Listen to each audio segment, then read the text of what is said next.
अस्सलाम वालेकुम दोस्तों, मैं अब्दुल हकीम तव्हां ॾिसी रहिया आहियो सिंधी टेक यूट्यूब चैनल। दोस्तों हाणे तव्हां इहो ऑप्शन ॾिठो हूंदो त हाणे तव्हांजे YT स्टूडियो में बि आयो हूंदो अल्टेड कॉन्टेंट। माना इहो छो आयो आहे ऐं छाजे करे आयो आहे ऐं इन खे पाण येस रखूं या नो रखूं, इन जे बारे में तव्हांखे ॿुधाइण लाइ ऐं वीडियो ठाहियो आहे। तो जीअं तव्हांखे सम्झ में अची वञे त हिन जो माना कमु छा आहे।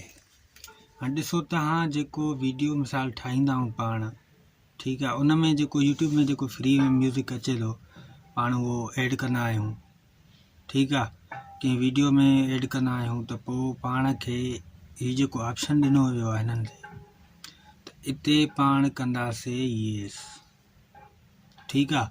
इहो इन जो मतिलबु ईअं आहे त हाणे तव्हां फ्री वारो माना म्यूज़िक हिन में ऐड कयो आहे, ठीकु आहे, या पंहिंजी आवाज़ जेका आहे उहा चेंज करे, ठीकु आहे, काइन मास्टर में आहे न ऑप्शन, उन मां चेंज करे तव्हां इन खे वीडियो खे हलायो था त उते बि पाण वीडियो जे हेठां येस लिखंदासीं, ठीकु आहे। ऐं पाण जेकॾहिं ख़ासि लिपसिंग था कयूं पंहिंजी, ठीकु आहे, पंहिंजी, जीअं मिसाल मां चवां थो वेठो ॿुधायां थो तव्हांखे, तो इन करे मां हिन खे कंदुमि नो, छो जो मां कंहिं बि माना फंक्शन में काई हेल्प न वरिती आहे। तो एॾो आसान तरीक़ो आहे ऐं इहो हाणे हर कंहिंजे फेस में इहो ई आहे, मतिलबु त इहो ऑप्शन सभिनी वटि आयो आहे YT स्टूडियो खोलण खां त हेठां आहे, ऐं इन खे नो करणु ज़रूरी आहे या येस करणु ज़रूरी आहे, ठीकु आहे न। जेकॾहिं तव्हां इन खे न कंदव, कुझु बि न कंदव, छॾे ॾींदव, पर पोइ बि इहो यूट्यूब तव्हांखे ॾिसी रहियो आहे, ठीकु आहे। हिन ऑप्शन इन करे ॾिनो आहे त तव्हां पंहिंजी वीडियो खे सही तरह सां ओके कयो। जेकॾहिं पंहिंजी लिपसिंग आहे त उन में तव्हां नो कयोसि। जेकॾहिं काइन मास्टर मां खणी वॉइस हिते रखो था या यूट्यूब लाइब्रेरी मां म्यूज़िक खणी रखो था, उते पोइ तव्हां येस करिणो आहे। कि तव्हांखे ॻाल्हि सम्झ में अची वई या न अची वई। जेकॾहिं सम्झ में अची वई आहे त पोइ तव्हां इहो ऑप्शन तव्हां फेस कयो हाणे, ठीकु आहे दोस्तों।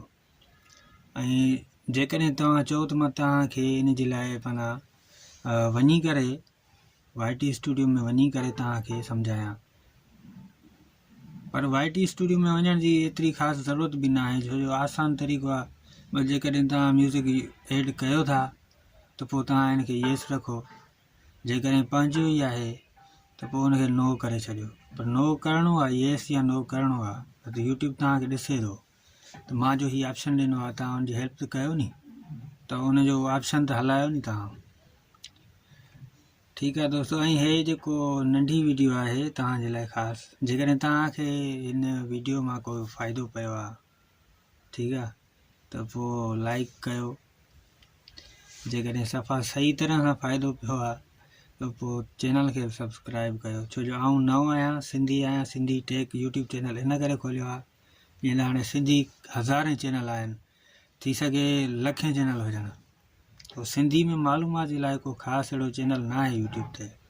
सो इन करे आउं सिंधी में बि चवंदो त सिराइकी मां ॻाल्हाईंदो, सिराइकी में बि तव्हांजे लाइ वीडियो ठाहे सघां थो, सिराइकी में, उर्दू में, पर आउं सिंधी आहियां, ठीकु आहे दोस्तों। उमेदु कयां थो सभिनी खे पसंदि आई वीडियो। नेक्स्ट वीडियो में इंशाल्लाह ऐं ॿियो कुझु ॿुधाईंदासीं, ठीकु आहे।